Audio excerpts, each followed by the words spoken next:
नमस्कार मंडळी, आपल्या चॅनलवरती सर्वांचं अगदी मनापासून स्वागत आहे. स्वयंपाकघरात दररोजचा प्रश्न, आज काय बनवायचं? तर त्याचं चविष्ट उत्तर घेऊन आलेली आहे. एक भन्नाट रेसिपी आहे. हॉटेलसारखी चव पण घरच्या घरी. आजची रेसिपी पाहिल्यानंतर तुम्ही ही डिश पुन्हा पुन्हा बनवाल. कमी वेळ, कमी साहित्य आणि जबरदस्त अशी चव. घरच्या घरी अगदी हॉटेल स्टाईल कांद्याची भाजी कशी बनवायची ते बघूया. त्या अगोदर चॅनल सबस्क्राईब केलं नसेल तर चॅनल सबस्क्राईब करून बाजूची बेल घंटा नक्की क्लिक करा. कांद्याची भाजी बनवण्यासाठी इथे मी 4 मोठे मोठे कांदे घेतलेले आहेत आणि या कांद्याचा जो खालचा भाग आहे तो आपण कट करून घेऊयात आणि याला मोठ्या मोठ्या आकारामध्ये उभे मोठे मोठे काप करून घेऊया.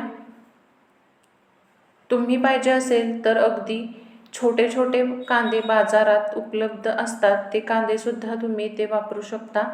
तर इथे तुम्ही व्हिडिओ दाखवले त्याप्रमाणे आपणाला हे कांदे असे मोठ्या मोठ्या साईजमध्ये उभे कट करून घ्यायचे आहेत. इथे मी एक कढई घेतलेली आहे, त्यामध्ये मोठे 2 चमचे तेल घालायचं आहे. तेल छान गरम झालं की सर्वात आधी यामध्ये आपणाला 1 चमचा जिरे घालायचे आहेत आणि 1 चमचा धने घालूया. गॅसची फ्लेम मंद ठेवायची आहे आणि 7 ते 8 लसूण पाकळ्या घालायच्या आहेत. लसूणाबरोबरच 5 ते 6 हिरव्या मिरच्या पण घालायच्या आहेत. याला आपण हलकंसं परतून घेऊया. खूप जास्त वेळ याला परतायचं नाही. लसणाला हलकासा कलर आला की यामध्ये आपण कट केलेला जो कांदा आहे तो ॲड करायचा आहे. मीडियम फ्लेमवर याला चांगलं असं परतून घ्यायचं आहे. खूप जास्तही ब्राऊन कांदा करायचा नाही. कांद्याला हलकंसं आपल्याला मऊ करायचं आहे. आता यामध्ये आपण ॲड करणार आहोत मीठ आणि मीठ ॲड केल्यानंतर याला परतत राहायचं आहे. एकूण 4 ते 5 मिनटं याला चांगलं असं परतून घ्यायचं आहे. तर आता बघा, हा कांदा आपला चांगला मऊ झालेला आहे. आता यातला थोडासा कांदा काढून ठेवणार आहोत.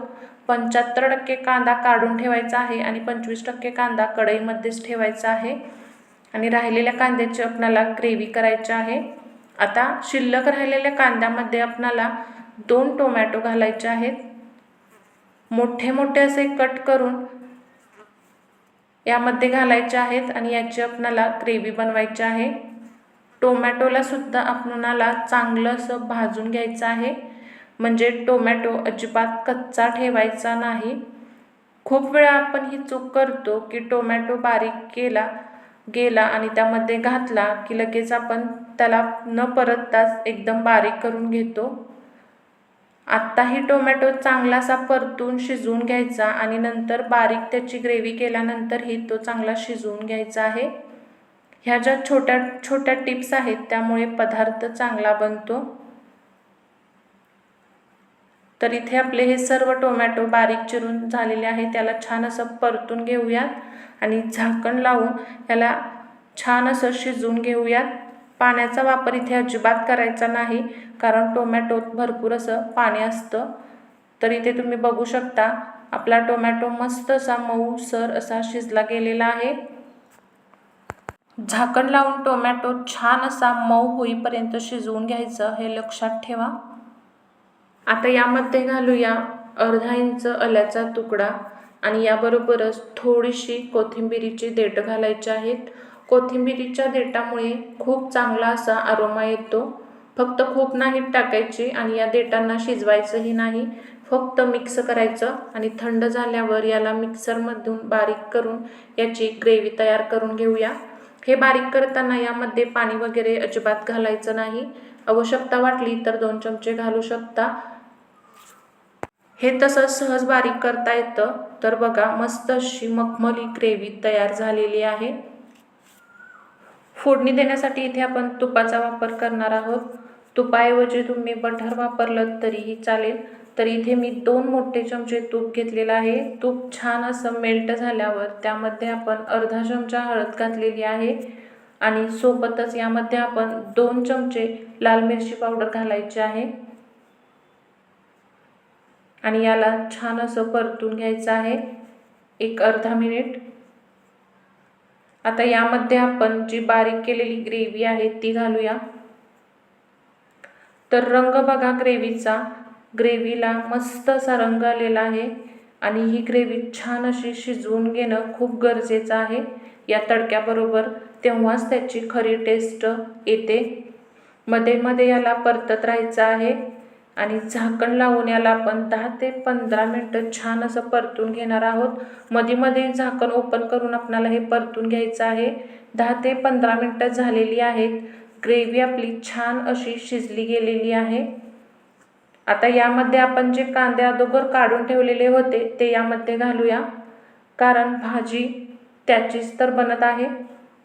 आता चांगलं असं मिक्स करून घेऊया ग्रेव्ही बरोबर. ग्रेव्ही कांद्याला लागून राहिली पाहिजे, खूप जास्त ग्रेव्ही चांगली लागत नाही. आता यामध्ये आपण दुधाची शाई घालणार आहोत 1 चमचा. इथे तुम्ही क्रीमसुद्धा वापरली तरीसुद्धा चालू शकतं. छान असं मिक्स करून घेऊयात. नावापुरता गरम मसाला ॲड करायचा आहे. कोथिंबीर तुमच्या आवडीनुसार घालू शकता.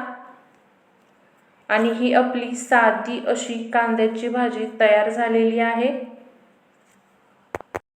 आणि रंग बघा याचा किती सुंदर असा दिसत आहे. भाजी टेस्टमध्ये तर अल्टिमेट आहे. फक्त टोमॅटो चांगला शिजवायचा आणि ग्रेव्हीसुद्धा छान अशी शिजवून घ्यायची, तरच त्याची खरी टेस्ट निघते. रेसिपी आवडली असेल तर लाईक, शेअर, सबस्क्राईब करा. चला तर मग भेटूया एका नवीन रेसिपीसोबत. धन्यवाद.